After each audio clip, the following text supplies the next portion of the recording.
All right, our guest today is a longtime broadcaster, public address announcer, and podcaster who has had the distinct pleasure of working with me both in the radio business and in the restaurant business. He is currently the host of the Inside Wisconsin podcast that he does with John Anderson of ESPN fame. Please welcome to the Real Men Eat Plants podcast, Trevor Thomas. All right. What's up, Rich? Good to see you, man.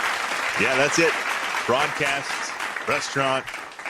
It's been a while. It has been a minute. We have known each other, I think, going back over 20 years, and there's been gaps in our communication, whether we talk or not talk and stuff like that, but we've always kind of sort of kept in touch.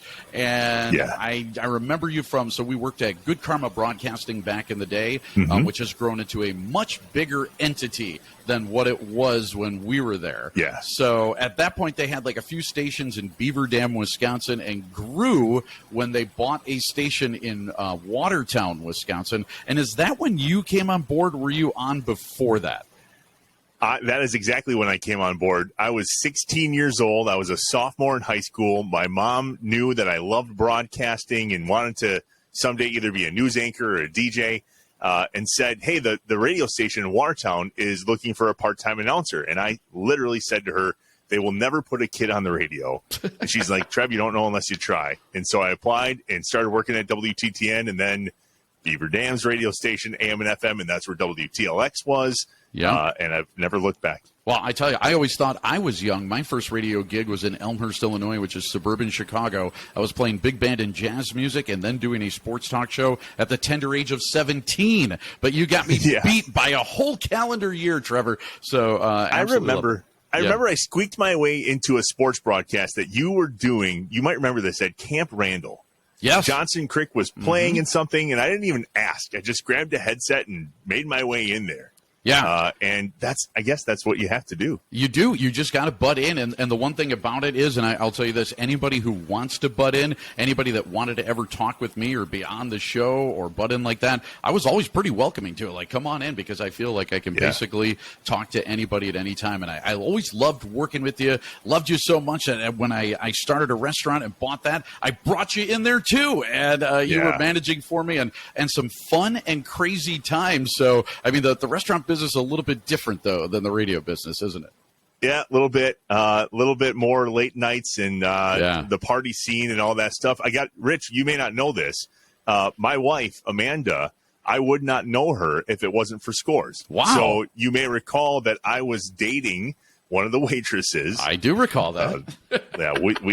We don't need to go there. Yeah. But her roommate was Amanda. And so when I spent as much time at the sorority house at UW-Whitewater that I did, I clearly got to know other people.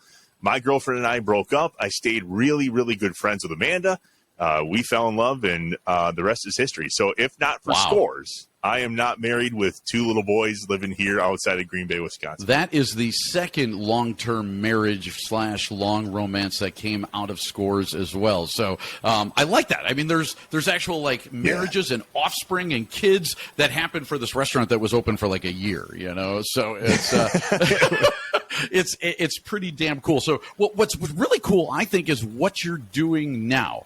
So if you could let all of our listeners and viewers know about this, because I'm wondering too, not only are you doing a cool podcast, how the hell did you hook up with John Anderson from ESPN? Because that's pretty cool. Pretty cool story.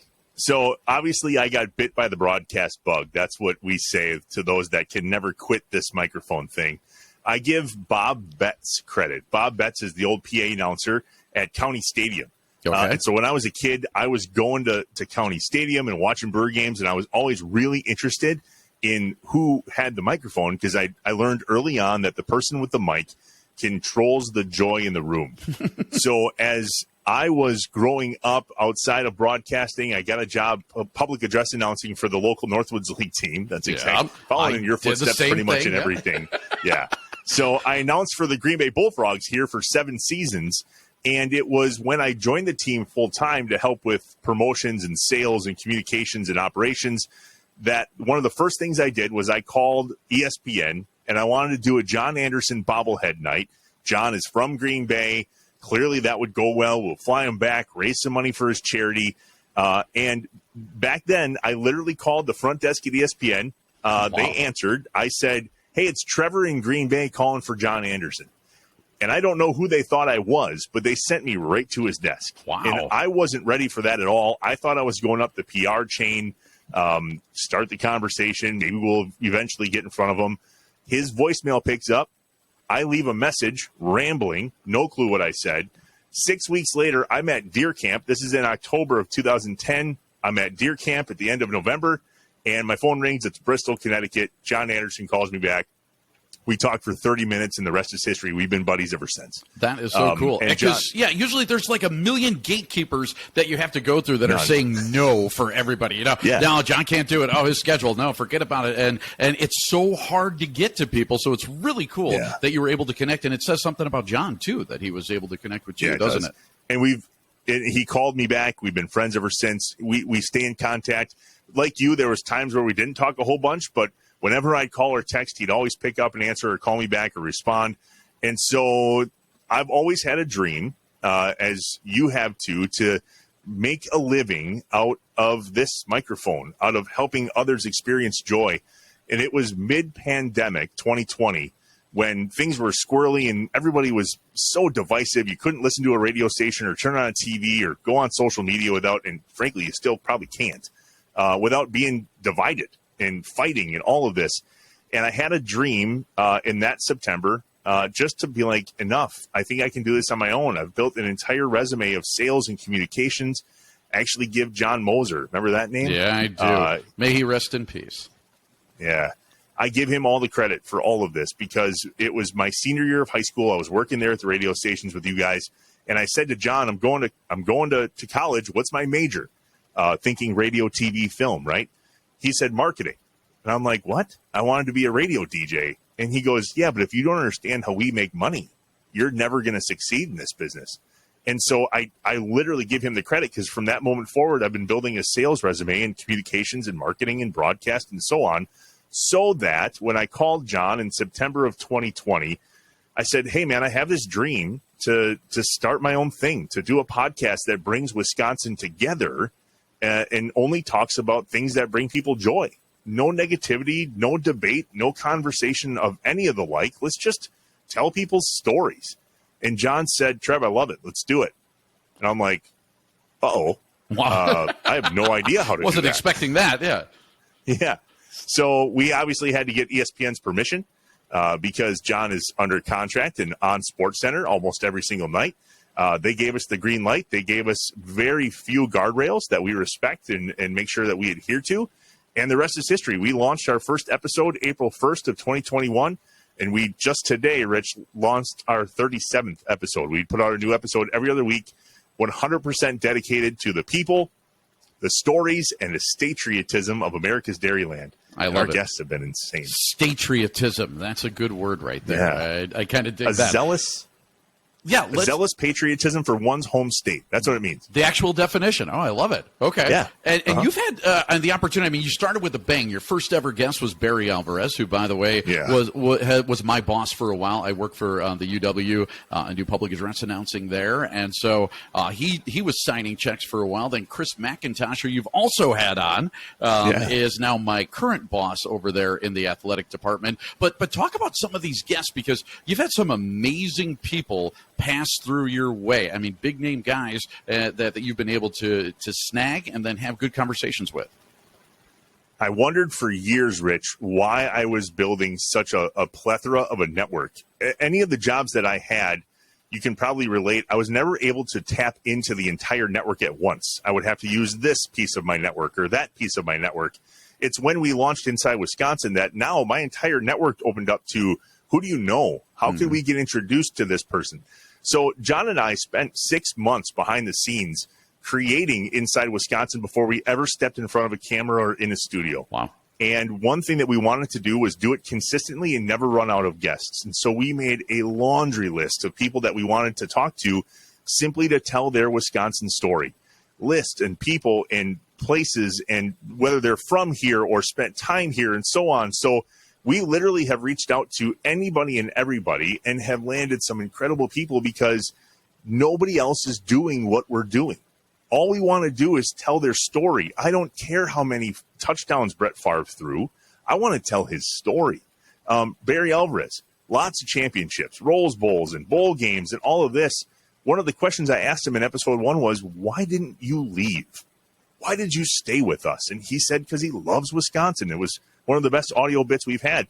And everybody there in between, Rich. I mean, literally everybody we have on that agrees to come on the show, no matter where they are on the charts of celebrity, we make sure it's about them, about their Wisconsin story. And so John's 4 letters certainly helped give us legitimacy, right? Mm-hmm. But within the first year, in those 26 episodes, I probably lined up just as much as John did. Wow. Because of network, of social media, of who do you know?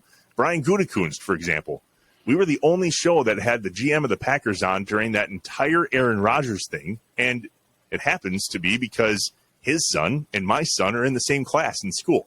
And so I asked his wife if he would come on. His wife connected me with Brian's assistant. Wow. Brian's assistant then went to Jason Wallers, who's in charge of all the communications, and he reached out to me and was like, hey, that's not how we kind of do things here. And I'm like, got it, my bad. I just trying to help tell stories. Kind of funny. That's literally it. Yeah, when you talk about the GM of the Green Bay Packers, and I don't know if you know this story. So back in the day, Sean Thompson and I, who was a guest earlier on the show and now is a contributor on our podcast, we pissed off the then Green Bay Packer general manager, Ron Wolf. And I don't know if you've ever heard of that. So he was on our air and we were talking to him and he said something that kind of triggered something in me, like during the interview. I can't remember what it was, but I had to go back. I pull open the Milwaukee Journal-Sentinel from like 2 days prior because it was in the studio. And I'm going through this article really quick as Sean's talking to Ron Wolf. And I'm like, dang it, he just contradicted himself. So I go back on there and I said, Ron, hey, I got a quote here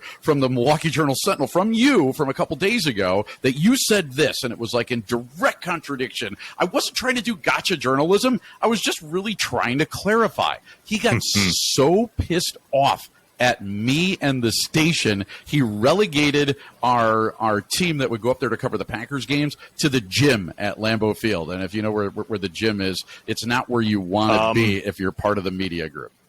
It was the gym and it was the media auditorium. Yeah, I never knew that's why. That's why you were there. Those people. I was never in the press box, ever. Yep, Anytime I got the privilege to have one of those press passes, I would have to sit in the auditorium. I'm like, I don't understand, but it was here my I fault. am. Yeah, it was totally my fault. I pissed him off. Yeah, I know. He got all mad. He's like, yeah. He goes, maybe you shouldn't believe everything that you read. I'm like, I don't know what to believe. You said this now, like a minute ago, and I'm reading this. Which one is it? He wouldn't give me a straight answer. He was just pissed off.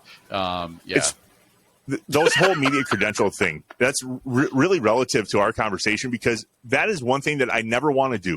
Mm-hmm. I don't ever want a credential. I don't want to go and cover the team. Right. I just want to tell their personal stories. That's it.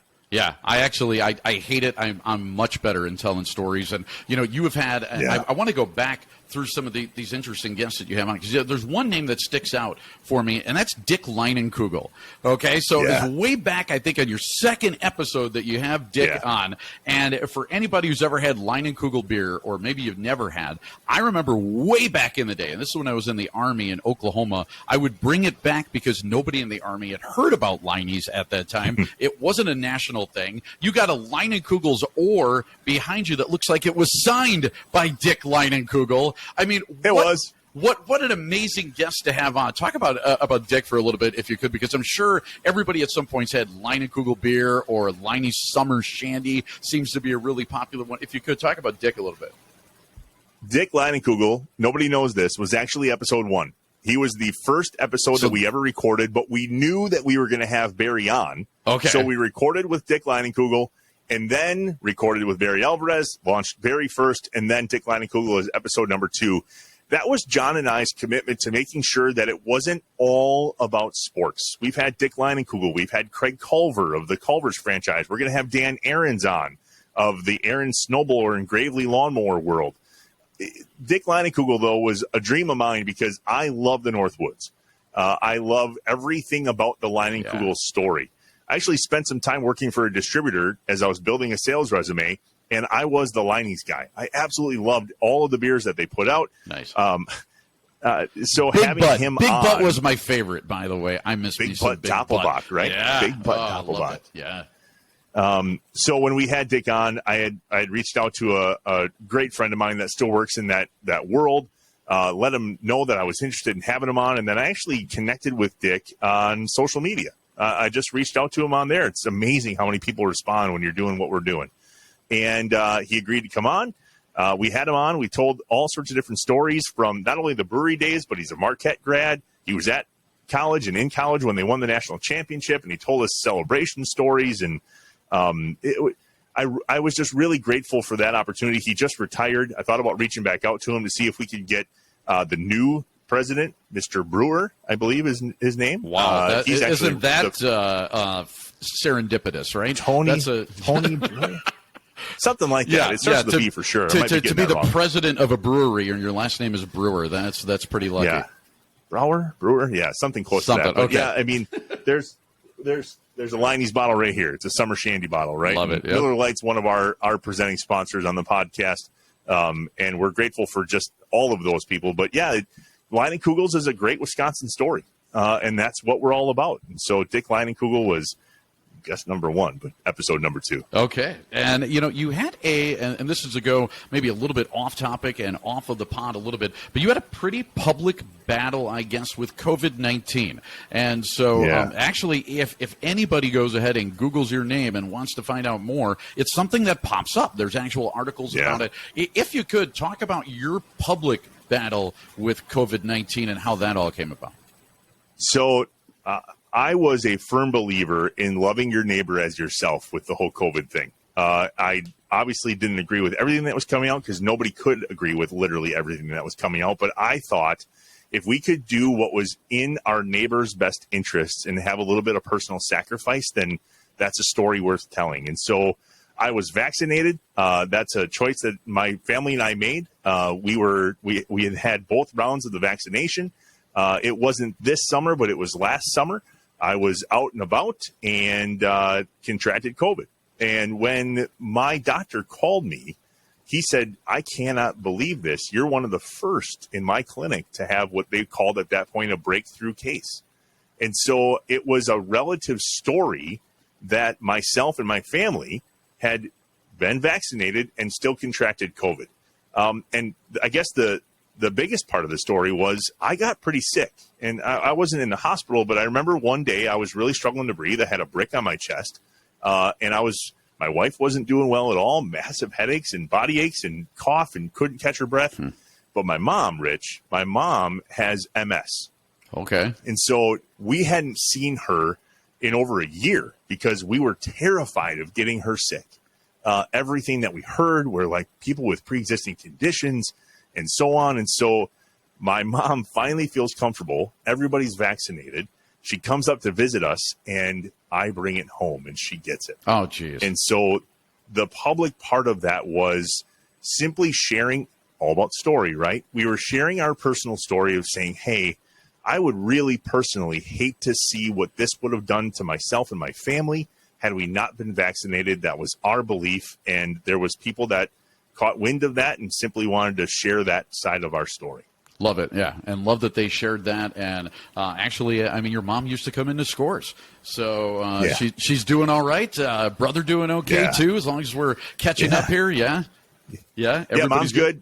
Brady, my brother's good. He actually just got the athletic director position at my alma mater at Johnson Creek High School. Get out of here! Good for him. Yeah. What a that small world, right? Absolutely. Scores. I mean, Jefferson's my hometown. Yep. I moved to Johnson Creek when I was 12, but I grew up in Jefferson, went to school in Jefferson, and spent a lot of time at my grandparents' place in Johnson Creek. But yeah, that's home. So when Scores landed at the spot that it did down on the river, I mean, I was young. We all have things that we wish we could go back and fix. But, right. Yep. Me too. Especially with that place. And I tell you what, though, it's kind of funny. So the guy that's in there now is running a winery out of there and a distillery. And I asked him, because I know him, his name is Rob Lewis, and I said, have you met the ghost yet? And he knew exactly what I was talking about.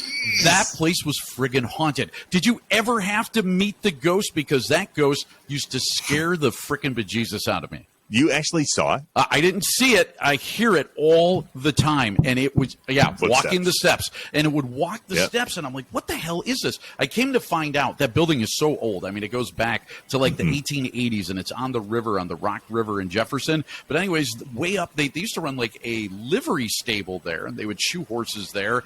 And some kid, I think his name was Mark, I can't remember the last name. He was like 12 or 13 years old, and he hung himself in a closet in the level that's right above the main bar. And so we kind of believe that that's the ghost. But whenever I bring up the ghost, everybody knows exactly what the heck I'm talking about, because everybody's had to deal with that in that building. It's scary.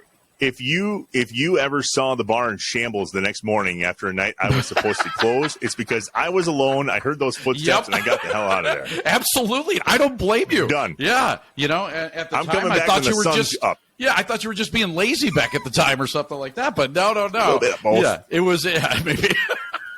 It might have been the ghost. So you know, I'm sure you stay really involved with covering Wisconsin sports and doing all that. Now, when I look at the Brewers, who are definite contenders this year, even though they've fallen off a little bit lately, they got themselves a very nice squad. You take a look at the Bucks, who recently won a world championship and are definitely in the mix again. And as long as they have Giannis, I think they stay in that mix. Then you look at the Packers, and they got Aaron Rodgers, and they got a really good defense and an excellent coach, and they're Super Bowl contenders. Has there ever been a better time to be a pro sports fan in the state of Wisconsin? Because if there is, I can't remember it. And UW, even from a college standpoint. Absolutely. So John and I talk about this a lot on Inside Wisconsin. I was born in 1983. So this idea of the championships and the World Series for the Brewers in 82, the Bucks 50 years ago won a championship. Clearly all the championships and the Super Bowls for the Packers. That's completely lost on me because I didn't follow sports or go back and read about them as much as I do today. So when the Brewers made it to the playoffs in 08, that was a huge deal. That was the first time in my lifetime that they've been back to the playoffs. And the idea of the Bucks winning a championship, and obviously the Packers came on board when Favre took them to the playoffs and then the Super Bowl. It has been a fascinating, I guess, career, if you will, in my lifetime to look at Wisconsin sports and go, wow, we got it pretty good. And then my dad and anybody his age would be like, you have no idea how good you have it. Right. This was awful for a long time. Long time. So, yeah, you probably don't remember a time, do you, when the Packers were bad? I mean, just straight bad. I remember my first quarterback was Don Mikowski. So I do not remember the straight bad because if I was born in 83 and Mikowski got hurt in 90, 2 or 3? Yeah, I was 92, 10. yeah. So not really, no. Yeah. I mean, Robin Yount still played for the Brewers when I was a kid. They weren't. There was a time, I do remember, Rich, when the Brewers were out of the playoffs when the Packers camp started. I remember Dan Needles sharing that on WISN when I was living back down in southeast Wisconsin. So there was a time when things weren't great. But even my younger high school days, Ray Allen, the big dog, Sam Cassell, like Eastern Conference Finals. That was... So, yeah, no, it's been a good run for sure. Absolutely. And by the way, you mentioned the Brewers. You know when they were really bad is when Sal Bando was the general manager. By the way, that was another GM that I managed to piss off. And it was... It was the third day that I was on the air, and all I did was I was asking him questions about the Brewers. That was it. And then he goes, well, I thought that this conversation was going to be about the World Series. I had not even booked the interview, so I guess the producer told him it was going to be about the World Series. I'm like, well, we're going to get to that, but I figured you could probably, answer a few questions about the Brewers. He got pissed off enough he hung up the phone. That was the end of that one. It was the third day man. That I was on the air, and that first week was just a trial period for me to see if I was going to stick around or not. I thought for sure I was getting fired. In fact, the owner of the station, Craig Karmazin, comes in, all right, and opens up the door as soon as we went to commercial break, right after Sal Bando hung up, and I thought, that's it, I'm off the air now, I'm going to get fired.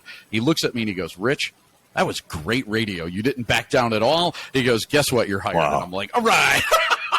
All right.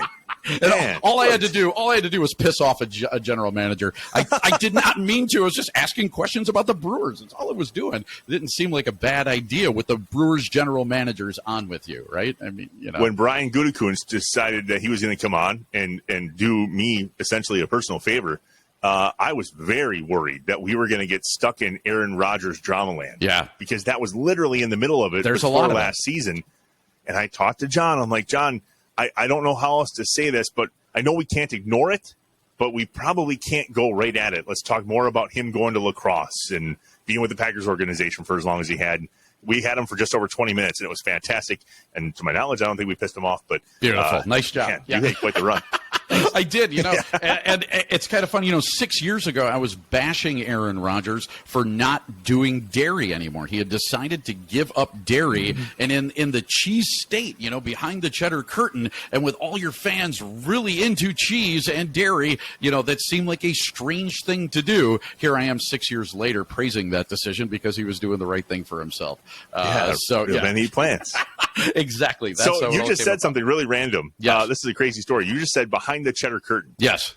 When I was calling GoDaddy and working on buying domains, I actually called and talked to a rep.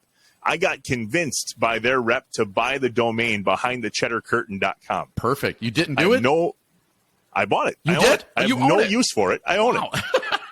BehindTheCheddarCurtain.com for no reason. We might have to purchase that from you because that's where we broadcast from. We do a plant-based kind of show with a sports spin and all of that kind of stuff, and we do it behind the cheddar curtain. That's what we talk about. That's awesome. So that's unbelievable. I didn't even know anybody else even said that, let alone bought a domain for it. So, okay, let's go back to Inside Wisconsin. Trevor, how do people find you? Where do they get you on social media? All of that kind of stuff. How do they get connected? We're a video podcast, right? YouTube.com/Inside Wisconsin. You can find all of our social channels on our website, InsideWisconsin.com. Facebook, Instagram, Twitter. We're at Inside Wisco Show. YouTube, like I mentioned, and anywhere that you can hear a podcast, anywhere that you catch podcasts on any of the audio podcast platforms, you'll be able to listen to Inside Wisconsin. It's been a dream come true, Rich. I'm really grateful that you asked me to come on. Yeah, thank you so much for being on. And if you ever want to ditch meat and dairy, I know the guy you could talk to and where you can do a 30-day challenge as well. So, Trevor, hey, man, thanks again for coming on and continued success with the podcast. It's really good stuff. Thanks, man. Good to catch up.